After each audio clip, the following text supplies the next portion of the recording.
Իմ տեղակալն ասի Հակոբ մի հատ բացառատեսնեք ինչ ենք առել երաժշտական գործիք մանր պետք չի տամ ֆլեյտա եւ դաշնամուր եւ ռոյալներ ասեց մի քանի րոպեից բացեց այդ արխիվները մի րոպե շատ աշխատասեր շատ ակուրատնի մարդ էր ասեց 444 հատ ռոյալ ենք բերել Հայաստան եւ 1260 դաշնամուր Երևի երաժշտական դպրոցներից շատերում մինչև հիմա օգտագործում են հենց այդ գործիքները։ Որտե մտնեք այդ տարիների ռայոները կանած են, այն հները սաղ բանարիցինք, այն հնավոճ կա, կլոր բաներով, գիրեք ոտքերով բաներով, բեկերը բանը կամաց դա վերացրեցինք, մտածեցինք այդ դպրոց ոնց բանանիկ, երբ որ եկա սպենդիարով դպրոց, ընդեղ ինձ օժիտ տվեցին, Մինիստրությունը մի 22 հատ ռայալ բերեցի 40 օրում տարբեր գործիքներ հիմա սաղ շարել են ներքև եկել եմ արդեն տնօրեն դառնում չգիտեմ ով պիտի այսքան բան բացի բարձացնի մեկ ասեց լսի արի զանգ տանք զինվորական մասեր բոլոր բան ունեն մշակույթի դալիճներ ունեն բաներ ունեն համերգային արես հին ռայալները նվիրենք զինվորներին շատ կարող են լավ ընդեղ համերնվագել, համերգներանց կազմել։ Մասնագիտական չի իրենց համար։ Հա, իրանք էլ գան մեզ օգնեն այս գործիքները բարձրացնեն։ Սենց մի քանի բանից եկան զինվորները, մենք նվիրեցինք այդ զինվորական մասերի այդ հին գործիքները, իսկ դրանք էլ օգնեցին, սա բարձրացեցին, շարեցին այդ դասարանները մեր այդ նոր ռայալներ, հատկապես ծանր էին շատ։ Ես զգում եմ, որ երաժշտությունը թվում է չեն նեղանա մյուս բնակավարների ընկերները երաժշտությունը ինձ թվում է թակույն է արվեստների, որտեվ երաժշտությունը բոլորն է լսում ուզում է ինչ տեսակի, ուզում է ջազ լինի, ուզում է էստրադա լինի, ուզում է ժողովրդական լինի, ուզում է դասական լինի չկա մարդ, որ ինչ-որ մի ձևով կապված չլինի երաժշտության հետ։ Իսկ ինչ վերաբերում ասեն գեղարվեստին, կարող է դժբախտաբար, կարող է գտնես մի մարդու, ասես ով է Մարտիրոսյանը, չպատասխանի այդ հարցին։ Իսկ երաժշտությունը կարող նոր Արամ Խաչատրյան հաստատ բոլորը կասեն, ով է, եւ երաժշտության հետ միշտ է բանին, որտեվ իր ամենուր է երաժշտությունը, տանը երաժշտությունը, հարսանիքը երաժշտությունը, նույնիսկ թաղումը էլի երաժշտությունն է։ Ժամանակին հիշում եք բանովերին, չէ։ Հիմա էլ դնում են տխուր երաժշտություն, դասականել են դնում, Մոցարտել են դնում եւ այլն։ Մի խոսքով երաժշտությունը առանց երաժշտության ինձ թվում է մարդ չկա աշխարհի երեսին, որ կարողանա ասի, որ ես երաժշտությունից ոչ հեռու մարդ եմ։ Գոնե լսում են։ Ինչ վերաբերում դասական երաժշտությանը, կարծում եմ, որ պետք է ասեմ, որ Հայաստանը բացառիկ երկիր էր սովետական միությունում, այդ իմաստով։ Երբ որ ես դառա այդ վարչության պետ, Հայաստանը գործում էր 56 երաժշտական դպրոց, 12 տարում Իշնորիվ մեր նախարարների, այնտեղ Կամո Դումյաններ, հետո Պարսամյանը, գիտության դոկտոր էր,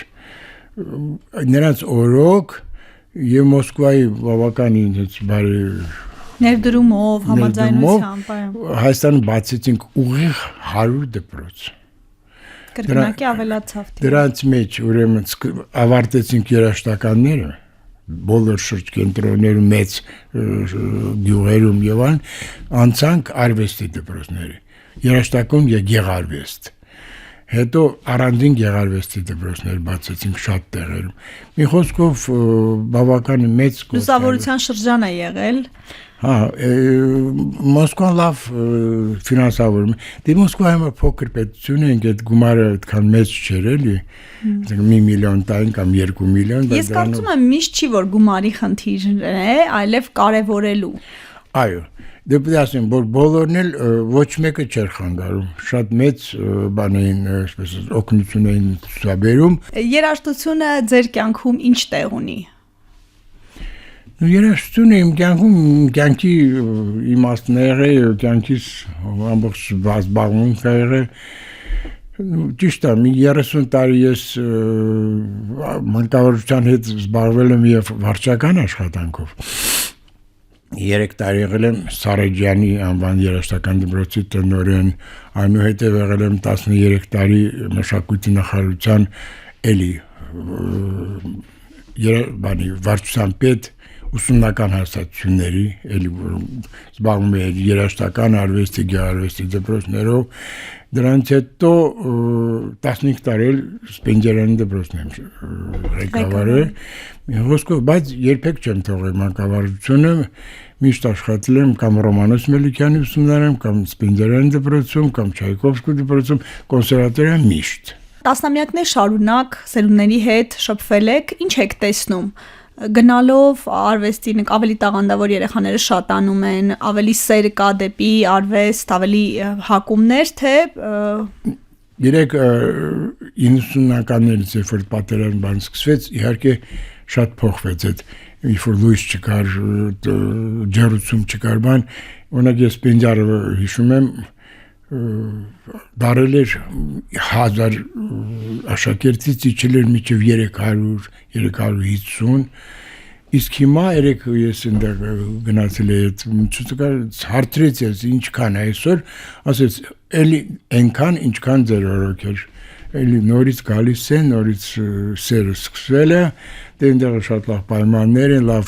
քաղաքապետարանը լավ վերանորոգեց դպրոցը, լույսը բանը շատ գեղեցիկ ամեն ինչ արված է, եւ այնտեղ հիմա էլի 1000 երեխա սովորում է։ Չհաշված որ կիցել կա ուրեմն կից, մի հատ պարային բաժին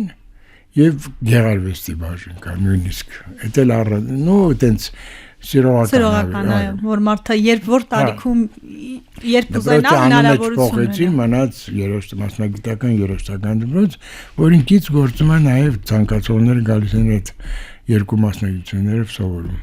Դուք ձեր օրվա մեծ մասը աշխատանքային ժամերի անցկացնում եք ուսուցանելով, թե դուք ինքներդ էլ ցանկություն ունեք բացելու դաշնամուրը, ռոյալը ու կատարելու։ Նստում եմ երեխաների կամ մեծերի կողք, իհարկե ցույց եմ տալիս, բացի խոսելուց, երբ որ երբեմն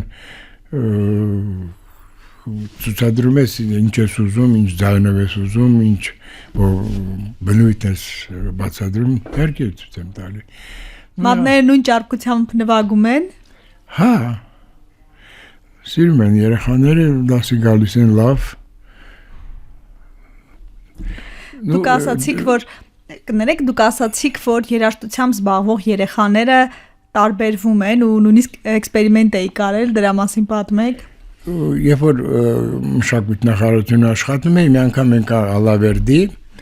ու այնտեղ համերգ էր, երկչախում, բանից դպրոցի հաշվետու համերգն էր։ Մյուս օրը ես տնօրենին ասում եմ, եկեք բան անենք, այս բոլոր երեխաները ասել, հետո Ալավերդում շատ նենց կիրթ ժողովուրդ էր, իմիջարից ապրում, ինձ համար շատ նենց հետաքրքիր էր, տարբերվում են ինչ-որ բանով, ասի դուրս գանք, մի որը դպրոցի իմացեք, երբ մասսայական ավարտվում դասերը, 1-ին, 2-ին, մի հատ գնանք այդ դպրոցի առջև կանգնենք, այդ երեխաները դուրս գան, ու ամեն մեկս որոշենք, որն է գալիս ձեր դպրոց, դուք լռեք, որտեղ դուք ճանաչեք ձեր երեխան, ես։ Երաժշտական կրթություն ստանում են, թե չեն ստանում։ Եվ պատկերացեք, եթե 10-ից 9 ես